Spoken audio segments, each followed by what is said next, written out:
이사야, 예레미야, 에가람의 에스겔서가 나옵니다. 자, 에스겔서도 상당히 깁니다. 48장까지 있는데 오늘은 36장 22절부터 28절의 말씀을 가보겠습니다. 자, 1208페이지에 있습니다. 제 성경은 구약 성경 1208페이지 에스겔서 36장 22절부터 28절. 자, 교독하겠습니다. 제가 먼저 시작하겠습니다. 그러므로 너는 이스라엘 족속에게 이르기를 주 여호와께서 이같이 말씀하시기를 이스라엘 족속아 내가 이렇게 행함은 너희를 위함이 아니요 너희가 들어간 그 여러 나라에 더럽힌 나의 거룩한 이름을 위함이라.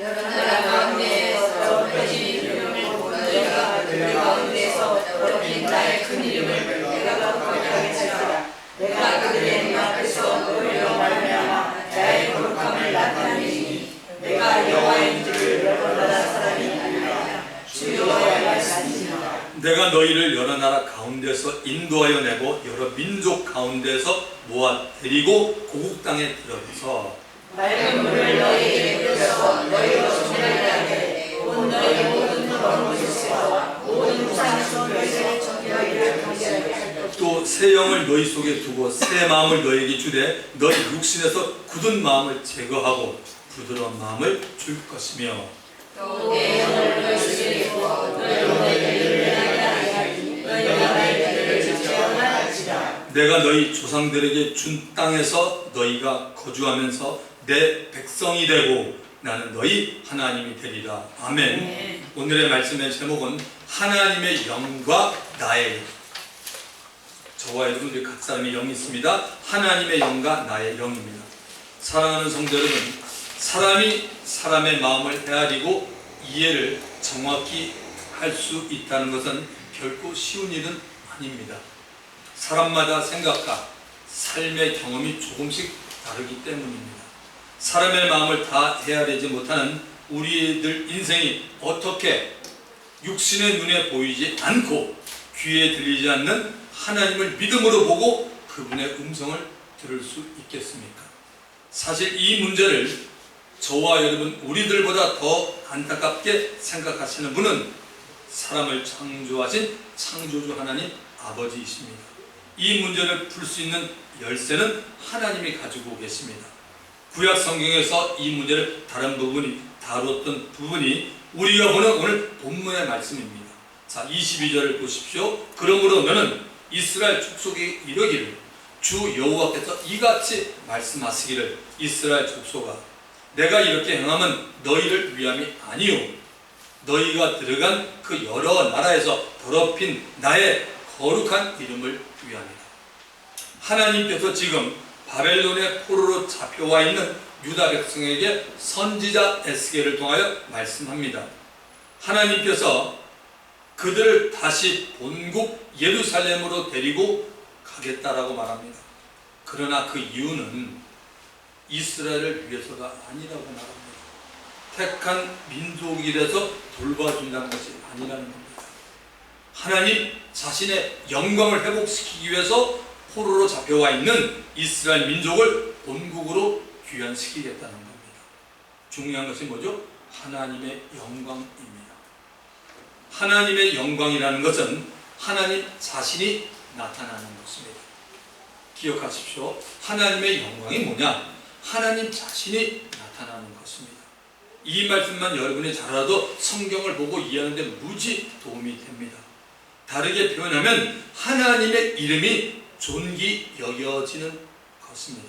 성경은 우리들에게 이렇게 말하죠. 그런즉 너희가 먹든지 마시든지 무엇을 하든지 다 뭐요? 하나님의 영광을 보자. 그럼 우리가 나타나면 안 되잖아요. 그분의 이름이 존귀하게 돼야 되고 하나님이 우리를 위해서 나타나야 돼요. 우리가 먹든 말든 무엇을 하든지 그것이 하나님을 위해서 살아가는 방법입니다. 우리의 생각, 행동, 움직임을 통해서 우리들이 나타나는 것이 아닙니다. 하나님 자신이 나타나게 하라고 말합니다. 그런데 누가 이 하나님의 거룩한 영광을 가리웠습니까? 하나님이 택한 이스라엘 백성입니다. 이스라엘 백성이 도대체 무엇을 했길래 하나님의 영광이 가려졌습니까? 에스겔서 36장 10절 17절, 18절에 있습니다. 우리가 읽지는 않았지만 성경을 가지고 계신 분은 피시고 보기 힘든 분은 스크린을 보십시오. 17절과 18절에 그 답이 있습니다. 인자야, 하나님은 종종 에스겔에게 인자라고 부르는데, 인자야, 이스라엘 족속이 그들의 고국 땅에 거주할 때 그들의 행위로 그 땅을 더럽혔나니 나 보기에 그 행위가 월경 중에 있는 여인의 부정함과 같았느니라. 그들이 땅 위에 피를 쏟았으며 그 우상들로 더럽혀졌으므로 선민 이스라엘이 자기의 그 자녀 자식들을 그 몰렉이라고 해서 우상에 바치는 일들이 많았습니다. 거기다가 또한 하나님 말고 다른 이방신들을 숭배한 행위를 말합니다. 그러니까 유대 민족들이 어떤 일을 했냐면 하나님을 섬기면서도 다른 신들을 많이 섬긴 것이 하나님 보기에는 정말 가증스럽고 악한 죄악입니다. 그래서 그들의 행위가 하나님의 이름을 모욕하게 만드는 겁니다. 하나님께서 자신의 이름이 모욕받은 것에 대해서 하나님은 너그러이 가만히 계신 분이 아니에요. 하나님은 심판을 이스라엘에게 하십니다. 자, 18절 후반부와 19절을 보시면은 내가 분노를 그들 위에 쏟아, 하나님의 분노를 그들 위에 쏟아서 그들을 그 행위대로 심판하여 각국에 흩어져 여러 나라에 헤쳤더니, 이렇게 말합니다.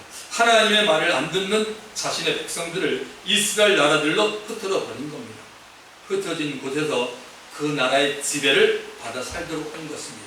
이렇게 하나님의 징계로 말미암아 내던져 버려진 이스라엘 백성을 다시 본국으로 불러들이는 이유를 하나님은 하나님 자신의 영광을 회복하기 위함이라고 말하고 있습니다. 선택받은 이스라엘이 본토에서 쫓겨나는 것을 보고 주위 이방 나라들이 하나님의 이름을 멸시하고 모독하기 시작합니다. 아니, 어떻게 하나님께서 자기가 택한 저 민족, 저 사랑하는 유대 민족들을 어떻게 그렇게 버려서 다른 나라에 포로 잡혀가게 하지 하면서 이방 나라 사람들이 이렇게 궁징궁징 거리기 시작하면서 거기에 대해서 막 참수하기 시작합니다.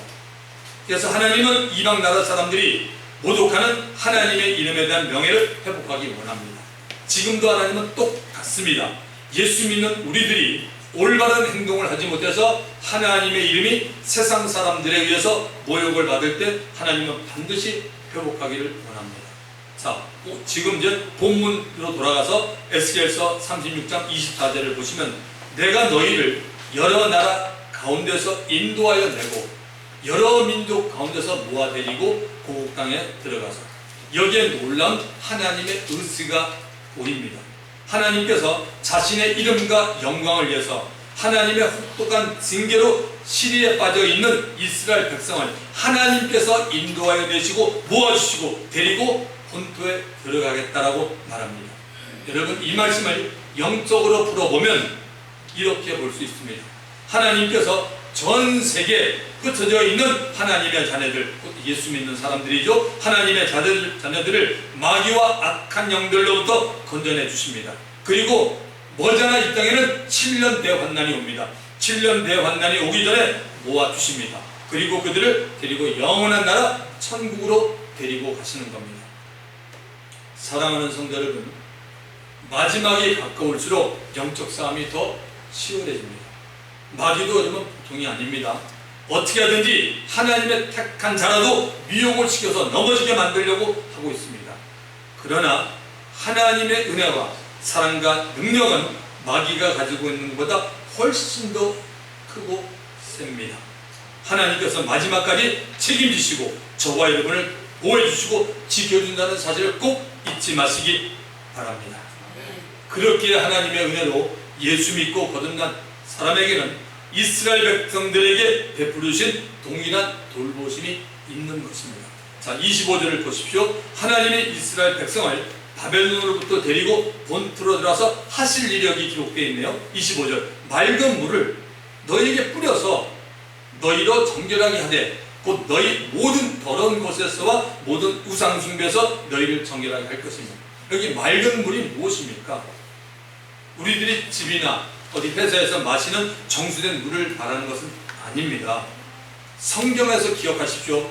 물이라고 할 때는 거의 두 가지를 말해요. 거의 두 가지. 하나는 회개, repentance, 회개와 하나는 말씀입니다. 그런데 많은 경우에 물은 말씀이라고 성경이 증거하고 있습니다. 에베소서 5장 26절에 보시면 이는 곧 물로 씻어. 저기 보십시오. 말씀으로 깨끗게 하사 거룩하게 하시고. 맑은 물, 곧 맑은 말씀이 무엇입니까? 물이 말씀이라니까. 맑은 말씀이 무엇이냐 이거죠. 말씀 자체는 언제나 밝고 순수하고 깨끗합니다. 하나님의 말씀이 우리 각 사람에게 역사하는 말씀이 되기 위해서는 반드시 성령님이 개입을 하셔야 합니다. 아멘입니까? 하나님의 말씀이 성령을 통해서 저와 여러분 우리에게 들릴 때 그 말씀은 바로 우리를 죄와 불의와 모든 더러운 것들로부터 정결케 해주는 맑은 말씀이 되는 것입니다.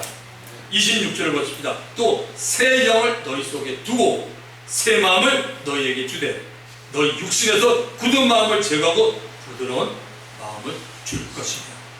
하나님이 새 영을 이스라엘 백성 속에 두신다고 했고 새 마음 곧 부드러운 마음을 주신다고 했습니다.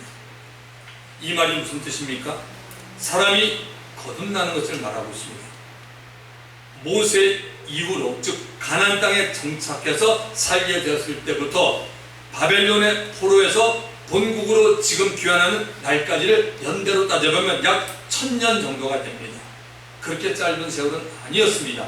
이 1000년 동안 그들은 모세의 율법을 가지고 살았지만 계속해서 그들은 하나님 앞에 범죄했고 더구나 하나님이 가장 싫어하시는 우상을 섬기고 살았습니다. 늘 하나님 앞에 혼쭐이 나기도 했지만 그때뿐이었습니다.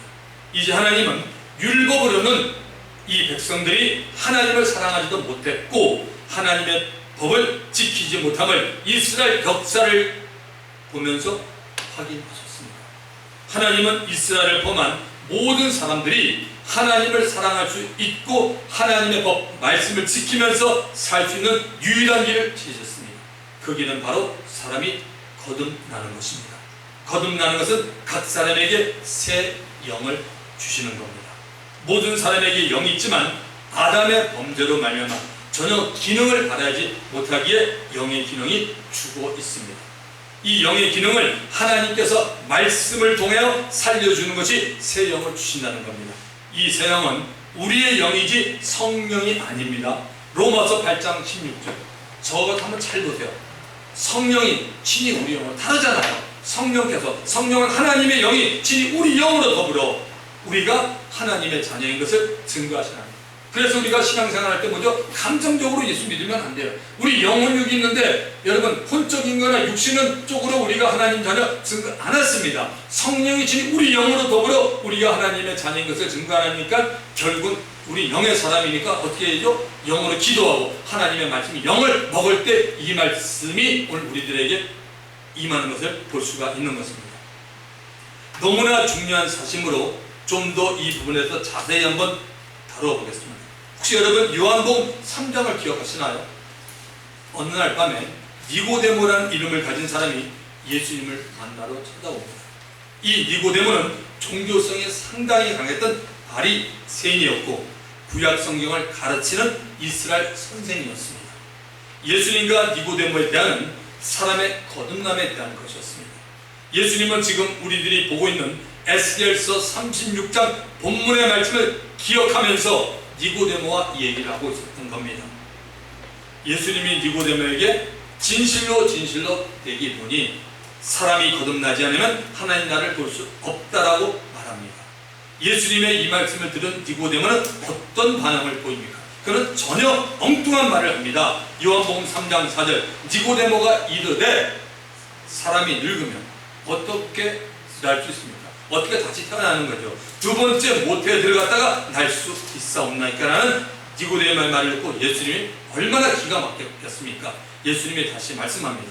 요한복음 3장 5절 예수께서 대답하시되 진실로 너희에게 이르노니 사람이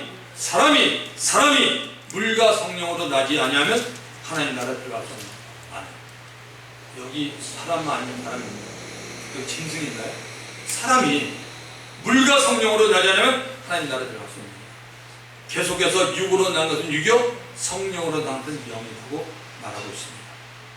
예수님이 말씀하고 있는 이 born again 거듭남에 대해서 이해하지 못하는 종교인이었던 니고데모에게 예수님은 한 비유를 듭니다. 바람의 비유를 들어서 성령으로 설명합니다. 보이지 않는 바람을 성령으로 표현했습니다. 니고데모야, 바람이 불고 싶은 대로 부는데 너는 그 바람의 소리를 들어도 이 바람이 어디서 오며 어디로 가는지 너 분명히 알지 못하리라고 말합니다. 그와 같이 성령으로 말미암아 영이 살아나는 사람에 대해서 니고데모야, 너와 같이 거듭나지 않은 종교인이나 일반 사람들은 모를 것이라고 말했습니다. 이 말 속에는 여러분, 거듭남을 경험한 사람은 다른 사람, 거듭난 사람을 우리가 분명히 합니다. 내가 거듭난 체험을 하면 사람들하고 정말 대화하다 보면 이 사람이 정말 예수 믿고 말씀으로 거듭난 사람인지 아닌지를 알 수 있다는 겁니다. 그러므로 예수님은 니고데모에게 너는 이스라엘 선생인데 내가 지금 말하고 있는 걸 어떻게 모르냐고 물으셨습니다. 여러분, 시간 날 때마다 시간 날 때 요한복음 3장 1절부터 10절까지 한번 읽어보시면 좋겠습니다. 이왕이면 여러분 너무 오래 미루지 말고 이번 주일 안에 천천히 한번 읽어보세요. 원래 모든 사람의 영은 하나님의 영광과 아주 밀접한 관계를 가지고 있었습니다. 성경에서 제일 처음 하나님의 영광을 잃어버린 때가 여러분 언제였습니까? 하나님께서 처음 사람을 창조하셨을 때 창조된 그 사람은 하나님을 볼 수 있었고 하나님의 음성을 들을 수 있었고 하나님과 친밀하게 대화도 할 수 있었습니다. 그 사람의 이름은 아담이었습니다. 하나님은 이 사람 아담을 에덴이라는 동산을 주셨고 이 동산을 관리하며 지키게 합니다. 그리고 그를 시험해 보기 원합니다. 바로 하나님이 이 모든 만물의 주인임을 인정하고 있는지 알고 싶어 합니다. 하나님의 주권에 대한 인간의 태도를 보기 원하는 것입니다. 창세기 2장 16, 17절 여호와 하나님이 그 사람에게 명하여 이르시되 동산 각종 나무의 열매는 네가 임의로 먹되 선악을 알게 하는 나무 열매는 먹지 말라. 네가 먹는 날에는 반드시 정령 죽으리라 하시니라. 선악과는 바로 여러분 하나님의 주권을 상징합니다. 그 이후 이 사람 아담이 혼자 있는 것이 보기에 좋지 않았으므로 이 사람 아담을 위해서 하나님은 돕는 배비를 만드셨습니다. 아담의 갈빗대를 뽑아서 하와를 만들었습니다. 어느 날 에덴 동산에 침입자가 들어왔습니다. 뱀을 앞세우고 하나님의 원수인 루시퍼, 즉 마귀가 거짓말로 하와를 유혹해서 선악과를 따먹게 만들었습니다. 또 그 여자 하와는 그 남편 아담에게 선악과를 주어 먹게 했습니다. 즉시 그들에게서 하나님의 영광이 떠나갔습니다. 하나님의 영광이 떠났다는 말은 죄가 그곳에 있었다는 말과 똑같습니다. 하나님의 영광이 떠났다는 게 뭐라고요? 죄가 거기 있었다는 것입니다. 우리 옆 사람에게 한번 얘기해 보실래요? 하나님의 영광이 떠나는 게 뭐라고요? 물어보겠습니다. 네. 죄가 그곳에 있다는 겁니다. 분명히 아세요. 네. 막연히 하지 마시고 말하지 마시고 하나님의 영광이 떠났다는 것은 죄가 그곳에 들어왔다는 것 똑같은 얘기예요. 하나님이 그만큼 거룩하기 때문에 하나님은 죄 있는 곳에 있지 않습니다. 천국은 죄 있는 사람 절대 못 갑니다. 그러니까 모든 인류가 다 못 가는 게 뭐죠? 우리 누구 때문에 가요? 예수님 때문에. 예수님이 그 피로 생명으로 다 줬기 때문에. 그래서 이게 뭡니까? 우리 행위가 아니라 공짜로 구원 얻었잖아요. 얼마나 감사합니까? 너희가 그 은혜를 인하여 믿음으로 말미암아 구원을 얻었나니 이것이 너희에게서 난 것이 아니요 하나님의 선물이라. 행위에서 난 것이 아니니 이는 누군지 자랑치 못하게 합니다. 진짜 말씀 중에 말씀이에요. 에베소서 2장 8절 9절. 얼마나 귀한 말씀입니까? 여러분. 하나님께서 명하신 말씀에 불순종한 것이 죄입니다. 인간 역사의 제일 처음 하나님의 말씀 곧 하나님께 불순종한 자가 남자가 아니었고 여자인 하와였습니다. 그 다음에 그와 함께한 남편 아담이었습니다. 부부는 두 사람이 하나가 되는 것이므로 그 두 사람이 다 죄인이 되었습니다. 인류의 대표였던 아담은 죄인이 되었고 그의 모든 후손이 인류는 다 태어나면서부터 우리는 다 죄인으로 태어나는 것입니다. 하나님의 영광이 아담과 하와에게 떠나자 그들에게는 전혀 없었던 어떤 반응이 나타났습니다. 두려움이 찾아왔습니다. 두려움으로 오자마자 나타난 현상은 하나님을 피했습니다. 그리고 자신들의 벗은 몸을 보고 부끄러움을 느꼈습니다. 이때부터 아담과 하와에는 죽음이 찾아왔습니다. 하나님의 말씀을 거역하는 곳에는 하나님의 영광이 떠납니다. 그 자리에는 대신 죽음이 있는 겁니다. 죽음은 세 종류의 죽음으로 그의 모든 후손들에게 이어져 갔습니다. 인간의 지혜와 힘으로는 이 죽음을 결코 피하지 못합니다. 먼저 영적인 죽음이었습니다. 가장 중요한 겁니다. 영적인 죽음이 왔습니다. 하나님 앞에 나가기를 두려워했습니다. 하나님과의 관계가 끊어졌습니다. 대화가 단절해졌습니다. 여러분, 안 믿는 사람에게 가족 식구니 누구한테 자꾸 복음 전하려고 하다 보면 여러 가지 말하죠. 지금 난 됐어, 괜찮아, 이따가 뭐 하면서 자꾸만 이렇게 얘기하잖아요. 그러면 그 뒤에는 뭐죠? 사단이 있고 영적으로 죽어 있기 때문에 그런 행동을 하는 거예요. 영적으로 죽어 있습니다. 하나님 관계가 끊어졌고 대화가 단절되었고 하나님을 알 수 있는 채널이 파괴되었습니다. 예수를 안 믿고 사는 모든 사람은 영적인 죽음으로 본인의 영이 활동을 못하는 상태에 있습니다. 성경은 이 상태를 이렇게 설명합니다. 에베소서 2장 1절 2절 허물과 죄로 죽었고 세상 풍속을 쫓고 공중 권세 잡은 자 마귀를 따르고 있었다라고 말합니다. 그러므로 예수를 믿는 사람의 증거는 죽어있는 상태로 있는 영이 활동하게 되었다는 겁니다. 성경은 이것을 본어게인 거듭남이라고 말합니다. 거듭남은 저와 여러분 우리들의 영이 태어난 것을 말합니다. 영이 다시 태어났기에 영으로 계신 창조주 하나님을 알게 됩니다. 아무래도 그냥 이렇게만 말하면 늘 비슷한 설교가 될 것 같아서 조금 더 구체적으로, 자, 오늘 이 시간 여기 있는 모든 분들 각자가 한번 확인해 보시기 바랍니다. 여러분의 영이 거듭났는지 확인할 수 있는 많은 가지가 있지만 저는 일단 9가지 사항을 여기다가 스크린에 볼 테니까 여러분들이 과연 9개 가운데 몇 개가 있나 정말 냉철하게 다른 여러분의 자신을 위해서 한번 보십시오. 첫 번째, 당신은 살아계신 하나님께 예배드리기를 행복해 합니까? 여러분 속으로 여러분 다 기억하셔야 돼요. 당신은 하나님의 말씀을 듣고 배우기를 원하고 계십니까? 영어는 제가 일부러 안 읽습니다. 청년들은 보시고. 세 번째, 당신은 회개를 자주 하게 됩니다. 어쨌든 거듭난 사람이면 회개를 자주 하게 된다는 거죠. 네 번째, 당신은 세상에 속한 사람들의 그 영, 불신자들의 영에 대해서 미안함을 가지고 있습니다. 왜? 구원 받고 있으니까. 그러나 그들과 함께 시간을 보내면서 즐거워하지 않습니다. 다섯 번째, 당신은 당신의 영적 신분을 분명히 압니다. 분명히 알잖아요. 여러분, 영적 신분 하나님에서. 세상 사람은 몰라요. 이 거듭남의 다른 현상입니다. 여섯 번째, 당신은 영적인 일에 더 관심을 갖게 됩니다. 기도하는 것, 찬양 부르는 것, 그리고 믿는 자와 펠로십, 교제하는 새로운 일들에 흥미가 갖게 됩니다. 일곱 번째, 당신은 육신의 일과 영적인 일을 구별하게 되고 유혹과 시험을 이기게 됩니다. 여덟 번째, 항상 예수의 십자가가 당신의 눈에 보이게 됩니다. 그리스도의 피, 십자가는 그리스도의 피, 죽음, 부활이 함께 있는 곳 아닙니까? 그것이 하나님으로 여러분의 눈에 자주 보이게 됩니다. 은혜 받고 성령 충만한 자주가 아니라 24시간 보입니다. 믿음으로. 마지막, 당신은 뭐죠? Your by faith, 믿음으로 살게 됩니다. 이게 거듭난 사람들의 증거입니다. 여기 9가지 중에 더 많겠지만 한 가지도 없다. 한 가지도 없다. I guarantee that. 당신은 지금 이 땅의 삶을 마치면 당신 절대 성공 못 합니다. 여기서 적어도 100가지는 있어야 되잖아요. 지금 현재 여러분 우리가 세상이 어떻습니까? 세상은 점점 저와 여러분을 세상으로 자꾸 끌고 갑니다. 세상에는 지금 제가 말한 일이 있어? 없어요. 세상에 어디 일이 있어? 없어요. 아무것도 없어요. 거듭난 사람은 적어지 9가지 중에 다 있으면 정말 좋겠고 적어도 more than half, 반 이상은 있는 사람이 거듭난 사람입니다. 전혀 이 부분이 없다. 그건 아니고 그건 종교입니다. 여러분 종교도 열심히 있는 거 아시죠? 사도가 굉장히 열심히 있습니다. 종교도 뭐 정말 불교도 여러분 이 치고 일찍 일어나고 다 합니다. 그러니까 우리가 정말 본능의 만남 이거 기억하는 게 참 중요합니다. 자, 두 번째 죽음은 이제 혼의 죽음입니다. 혼. 선한 생각만 했던 사람의 혼이 우리의 생각이 악하고 추하고 더러운 마음과 생각을 가지게 되었습니다. 성경은 이것을 전부 육신의 생각이요 사망의 생각이라고 말해줍니다. 혼은 세상의 것을 너무나 좋아해요. 우리 모든 다 혼이 있어요. 믿으나 안 믿으나 다 있어요. 혼은 육신의 정욕, 안목의 영은 이생의 자랑으로 딱 구분이 됩니다. 요한일서 2장 15절 16절 말씀이죠. 예수를 믿어도 이 혼의 활동은 그대로 똑같이 남아 있습니다.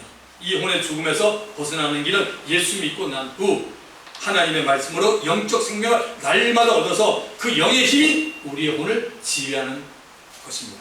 자, 세 번째 죽음은 몸의 죽음, 육체의 죽음입니다. 이 육체의 죽음은 모든 사람에게 임합니다. 성경은 이 육체의 죽음은 예수를 믿는 자나 믿지 않는 자나 모두에게 임한다고 말합니다. 히브리서 9장 27절 한 번 죽는 것은 사람에게 정해져 있어요. 그 후에는 심판이 있으리. 그러니까 예수 안 믿는 사람들은 그 후를 무시하고 사는 거죠. 그렇죠? 답답한 사람들이에요. 그 후를 전혀 생각하지 않고 사는 사람이 있는데 그거는 저와 여러분이 할 일이 아니라 주님이 하실 일입니다. 하나님은 죄로 말미암아 부패되고 죽는 육체 대신에 그들의 영의 영혼을 사지는 봄을 마지막 날 부활 때 입혀주십니다. 여러분, 사람이 죽어나면 시신이 다 썩습니다. 그런 썩은 시신에다가 다시 입히는 게 아니라 그건 그대로 흙으로 돌아갑니다. 우리의 영이 다 있기 때문에 그 영에다가 새로운 영혼이 사는 몸, 신령한 몸, 즉 영적인 몸을 입힙니다. 예수를 믿는 자는 그 영원한 몸으로 영원한 아버지 집 천국에서 살게 되고, 믿지 않는 자는 그 영원한 몸으로 지옥에 가서 죽고 싶어도 죽지 못하는 뜨거운 물에 고통스럽게 영원히 지내게 되는 것입니다. 예수님은 이 지옥에 대해서 모든 사람들이 알기로 쉽게 설명해 주었습니다. 마가복음 9장 48, 49절 거기에서는 부더기도 죽지 않고 불도 꺼지지 않아요. 인간 과학이 아무리 발달해도 이런 불을 못 난다. 사람마다 불러서 소금치탕을 해드리라고 말합니다. 자, 다시 에스겔서로 돌아와서 본문 27절을 가보겠습니다. 또 내 영을 너희 속에 두어 너희로 내 율례를 행하게 하리니 너희가 내 길을 지켜 행할지라. 하나님께서 하나님의 신, 하나님의 영, 똑같은 말입니다. 곧 성령님을 자신이 택한 백성, 영적 이스라엘 모든 사람의 속에 두신다고 말합니다. 여러분, 하나님의 신, 하나님의 영이라는 이 말이, 이 단어가 제일 처음 어디에 나옵니까? 창세기 1장 2절에 나와요. 성경 처음에 나옵니다. 태초에 하나님이 천지를 창조하십니다. 그 다음에 2절이 뭐예요? 땅이 혼돈하고 공허하며 흑암이 깊음에 있고 바로 나오잖아요. 하나님의 영, 신은 수면에 운행하십니다. 성경 시작하면서 바로 나옵니다. 하나님의 영이라는 단어가. 창조일에 직접 관여하신 하나님의 신 성령님을 예수 믿는 자 속에 둔다고 말합니다. 예수님이 이 사실을 증명했어요. 요한복음 14장 16, 17절 내가 아버지께 구하겠으니 그가 또 다른 보혜사를 너희에게 주라. 영원토록 너희와 함께 있게 하리니 그는 진리의 영이다. 세상은 능히 그를 받지 못하나니 이는 그를 보지도 못하고 알지도 못합니다. 그러나 너희는 그를 아나니 그는 너희와 함께 거하시며 너희 모여 속에, 저와 여러분 우리 속에 계시겠습니다고 예수님이 말씀하셨습니다. 하나님께서 성령님을 우리 안에 두신 이유 중 많은 이유가 있어요. 근데 그중 한 가지는 오늘 본문에 에스겔서 36장에 나온 것처럼 하나님 자신의 율례와 규례, 즉 다른 말로 하면 하나님의 말씀입니다. 하나님의 말씀을 지키게 하기 위해서 우리 안에 성령님을 뒀다는 얘기입니다. 사랑하는 성도 여러분, 성령님이 얼마나 귀한 분인지 여러분 잘 아십니까? 성령님은 예수님을 증거하실 뿐만 아니라 하나님의 말씀을 깨닫게 해주시기도 하고 하나님의 말씀을 지키며 살도록 우리를 이끌어 주시는 분입니다. 아멘 하십시오. 이분이 성령님입니다. 그래서 우리는 이 성령님을 먼저 인정하고 환영해야 합니다. 성령이가 항상 교제하시기 바라고 이왕이면 깊은 교제하는 복된 저 여러분이 되기를 주의 이름으로 축원합니다. 자, 마지막 28절을 가보겠습니다. 내가 너희 조상들에게 준 땅에서 너희가 거주하면서 내 백성이 되고 나는 너희 하나님이 되리라. 이스라엘 백성들에게 다시 가나안 땅에 들어가서 살라라고 했습니다. 이 가나안 땅은 영원한 천국을 말하기도 하고 지금도 말하면 교회를 상징하기도 합니다.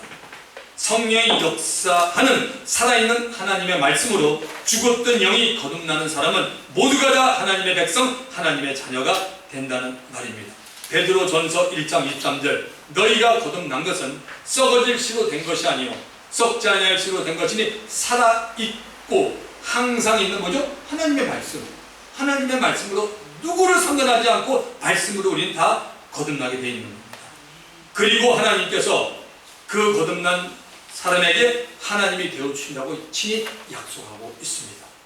영이 거듭나지 않는 사람에게는 창조주 하나님께서 나는 너희의 하나님이 아니라고 말씀합니다.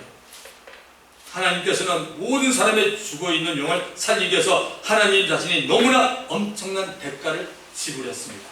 자신의 독생자 예수 그리스도를 이 땅에 보내시고 모든 인생을 위해서 죽음을 경험하도록 하신 겁니다.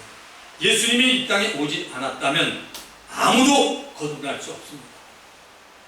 예수님께서 사람이 거듭날 수 있는 길을 열어주신 유일한 분입니다. 예수께서 부활하심으로 누구든지 예수를 믿는 자는 거듭나게 됩니다. 예수님이 부활한 사실은 무엇을 말합니까? 예수님이 죽었다는 사실을 말해줍니다. 죄 없으신 하나님의 아들이 죽었다. 죄 없으신 하나님의 아들이 왜 나 때문에 죽었을까? 이런 거 우리가 한번 고민해 봐야 돼요, 여러분.